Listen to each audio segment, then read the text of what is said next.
Remember this? We got the males almost lost to some Africans. Almost lost to the Ahi tribe. What is going on, man? Embiid over there throwing the game. He throwing the game for his cousins. Come on, man. Cool Runnings. We're not supposed to lose to the Cool Runnings team. That's the last team we're supposed to lose to or be close with. They don't even have shoes. They get their shoes from America. We gotta ship them shoes. They don't even have basketball rims, dog. Feed the children. Send wheat, send water and bread. Well, comedian Godfrey checked him. You know, I joke on stuff too, you know, but it was a little weird because it looked mean, you know what I'm saying? It almost felt racist. Is that possible? If you're black, you can be racist against your own people? It just felt real hateful for some reason. I don't know. I'm not, you guys understand where I'm coming from? Growing up in Chicago, being a product of Nigerian parents, and, you know, African-American kids would call you Black African booty scratcher, you know, or do you chase lions? And you know what I'm saying? Do they even have food or cars in Africa? They used to do that to me, my sister and my brother.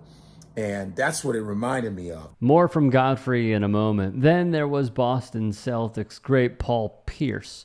Prior to the USA South Sudan exhibition, Pierce mocked the African team and laughingly said they probably don't have anybody over 6'3". How did they get in? That is when Chicago Bulls legend, 15-year NBA veteran, and head coach of South Sudan, Luol Deng, put out a lengthy statement on Instagram. We will read this in different parts. I normally don't pay attention to these types of comments, but as an African, a leader in my community, and the president of the South Sudan Basketball Federation, I feel it is important to respond.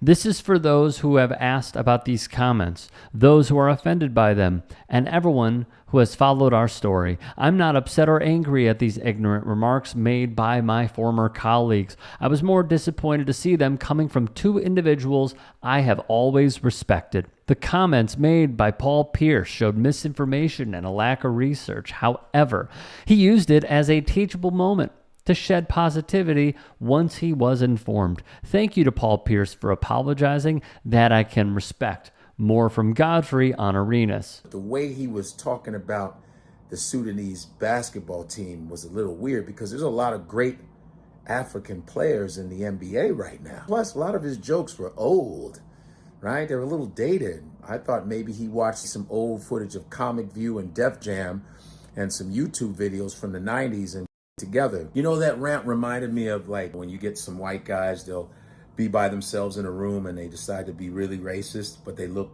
both ways and they go, hey, did you see the Sudanese basketball team? Oh, Jesus. Who brought Amistad on the court? I think I see Jaimin Hansu trying to make a layup. Oh, did they get fed before they came on there? I'm surprised I didn't see any flies on court. Arenas saw the backlash and put out this statement where he added Luol Deng and wrote, I respected you as a player and will as a coach. Sorry for my disrespectful comments. Good luck to win the gold.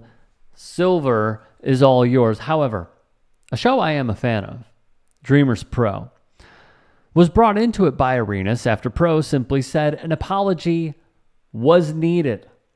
Okay?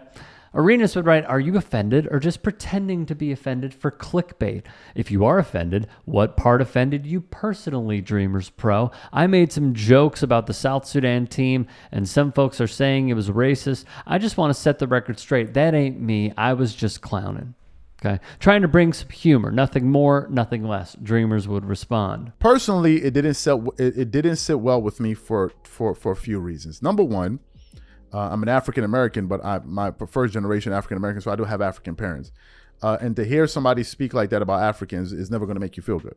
If it's no different than any other group feel like that feels like they're being insulted, you're not going to feel good. So I don't think it's anything unique to me. The second thing is that it's discounting what those Sudanese players did. This is a country that's only had independence for 13 years. There's no space for this in sports, none whatsoever. I don't condone it, and I'm being consistent across the board. Some people will say, oh, you just defend them because you're African. No, you need to do some more research and look at some of the content. I defend everybody. I've defended Nikola Jokic. I've defended this player. I've defended that. I defend what's wrong in my view. Not to say that I have the answer to everything, but I defend it, and I have a track record. Deng would echo some of these thoughts in his statement, which would continue on Instagram. Growing up, I heard many similar comments, and those very remarks are some of the things that motivated me to change the narrative. Africans now show solidarity and support for each other, now more than ever.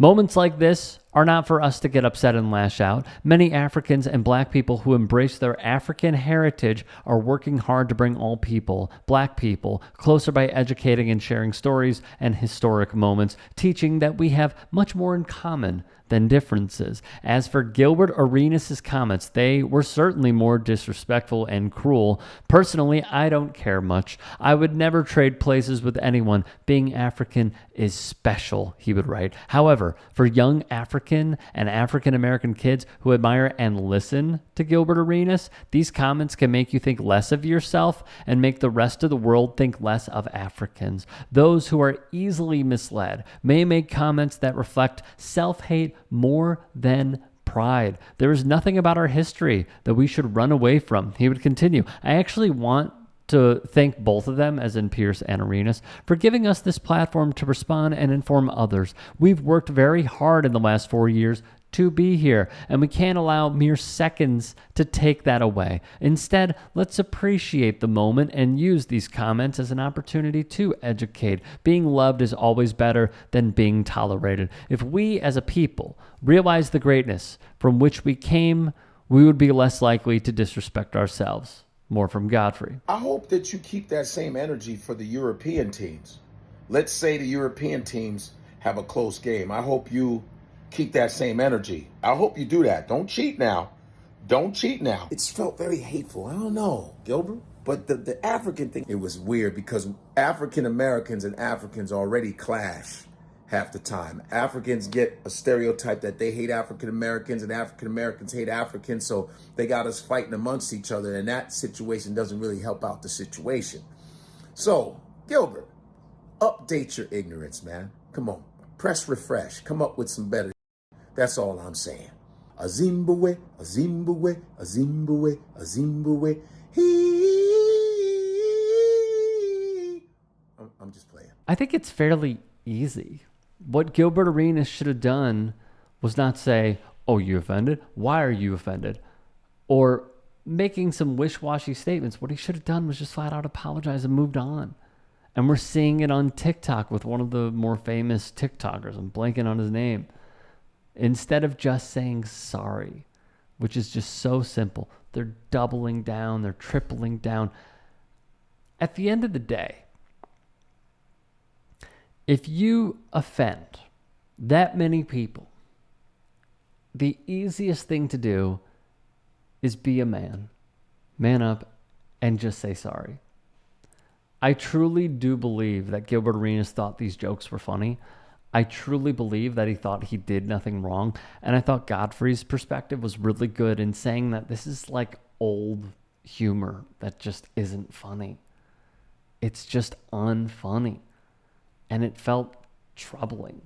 It really did. So I do believe that this is the end of this story, though it should be noted Gilbert Arenas' actions and how it seems like every time there is something that comes up, he's just on the wrong side of it. It's time. It's time to have this coming to Jesus moment and just acknowledge the shortcomings and move on. If you can and are willing, please become a paid member here at TYT Sports, and or go to tyt.com/join. In addition, you can follow me on Twitter, Instagram, and TikTok. Appreciate it. Have a great day.